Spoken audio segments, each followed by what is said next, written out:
అందరికన్నా ప్రజలకు ఎక్కువ డబ్బులు ఇస్తామని చెప్పి అధికారంలోకి వచ్చి ప్రజలకు మోసం చేసిన ఘనత చంద్రబాబుకి దక్కుతుందని మాజీ ఉప ముఖ్యమంత్రి పుష్ప శ్రీవాణి అన్నారు.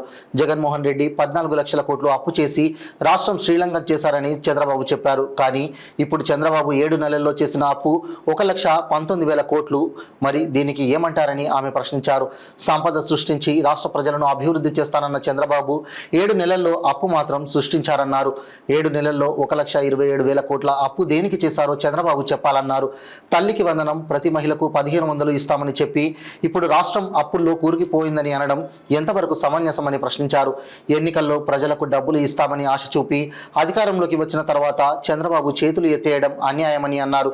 పోరాటాల్లో పుట్టుకొచ్చే పార్టీయే వైసీపీ పార్టీ అని, కూటమి ప్రభుత్వం ఎన్నికల్లో ప్రజలకు ఇచ్చిన హామీలను నెరవేర్చే విధంగా పోరాటం చేస్తుందని పుష్ప శ్రీవాణి తెలిపారు. ఈరోజు ప్రభుత్వ తీరు ఉంది. ఎందుకనంటే గెలిచిన తర్వాత, ముఖ్యమంత్రి అయిన తర్వాత, అధికారంలోకి వచ్చిన తర్వాత ఎప్పట్లాగే చంద్రబాబు నాయుడు గారు గతంలో ఈ 40 ఏళ్ల ఆయన రాజకీయ అనుభవంలో ఎప్పుడు ముఖ్యమంత్రి అయినా కూడా ఎలక్షన్ ముందు ఇచ్చినటువంటి హామీలను పక్కన పెట్టి వాటిని తుంగలో దొక్కి ప్రజలకి ఇచ్చిన హామీలతో పని లేదు అని చెప్పి 5 ఏళ్ళు నడిపించేసి 5 ఏళ్ల చివర మళ్ళీ ఎలక్షన్కి ముందు తాయిలాలు ఇచ్చే విధంగా ఏ రకంగా ఆయన రాజకీయంగా ఈ 40 ఏళ్ళు ఆయన రాజకీయ ప్రస్థానం వెళ్ళిందో ఆయనలో మార్పు రాలేదు. ఈరోజు అధికారంలోకి వచ్చి ప్రజలకు ఇచ్చినటువంటి హామీలను పక్కన పెట్టి ఈరోజు ఏం చెప్తున్నారు?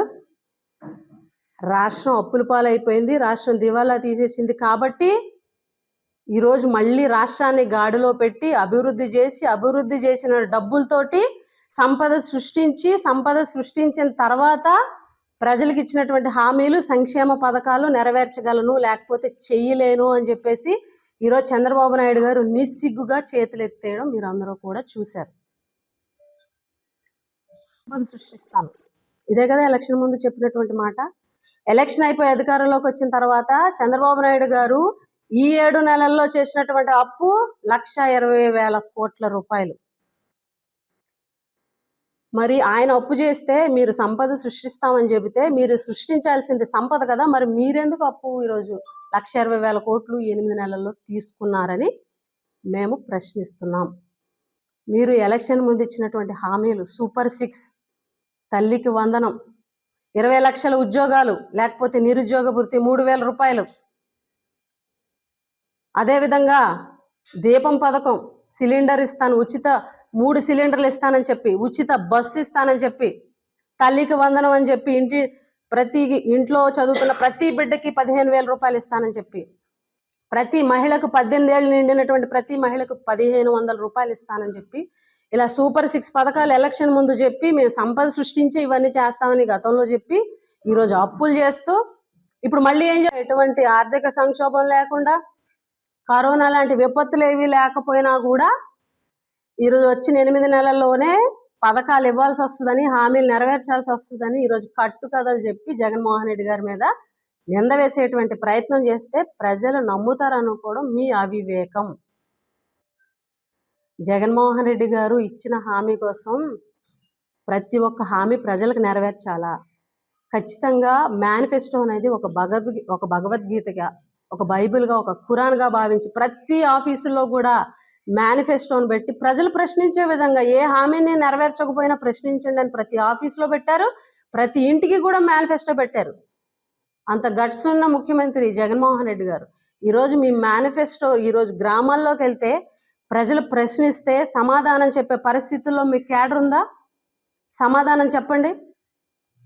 బడ్జెట్ లెక్కల్లో తప్పు చెప్తారు, మీరే బడ్జెట్లో ఇంత తప్పు ఉందని చెప్తారు. 14 లక్షల కోట్లు అప్పు అయిపోయిందని చెప్పేసి మీరే చెప్తారు.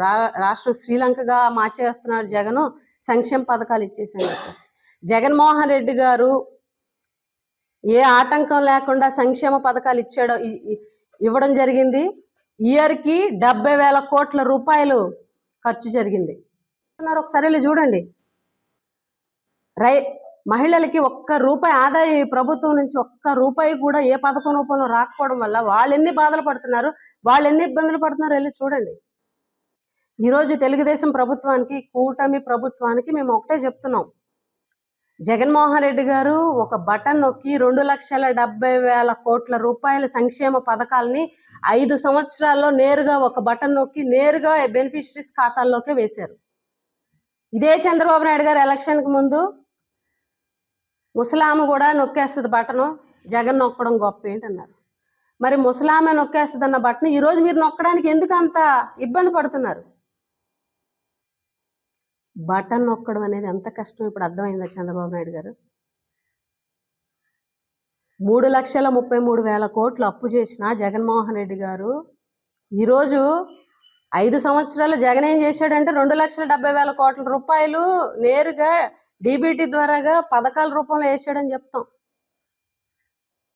3,33,000 కోట్లు అప్పు చేశాడు. జగన్ ఏం చేశాడు అని అంటే ఈరోజు ఉద్దానం గురించి కానీ, పోర్ట్స్ గురించి కానీ, మెడికల్ కాలేజీల గురించి 17 మెడికల్ కాలేజీల గురించి కానీ, ఇంజనీరింగ్ కాలేజ్ గురించి కానీ, లేకపోతే నాడు నేడు స్కూల్స్ గురించి కానీ, నాడు నేడు హాస్పిటల్స్ గురించి కానీ ధైర్యంగా చెప్పుకోగలం. వైఎస్ఆర్ కాంగ్రెస్ పార్టీలో ఉన్న ప్రతి కార్యకర్త జగన్మోహన్ రెడ్డి 5 సంవత్సరాలు ఏం చేశాడనంటే ప్రతి కార్యకర్త కాలర్ ఎగరేసుకొని జగన్మోహన్ రెడ్డి గారు ఇదిగో ఇది చేశారు 5 సంవత్సరాలు అని చెప్పే ధైర్యం జగనన్న మాకు ఇచ్చారు.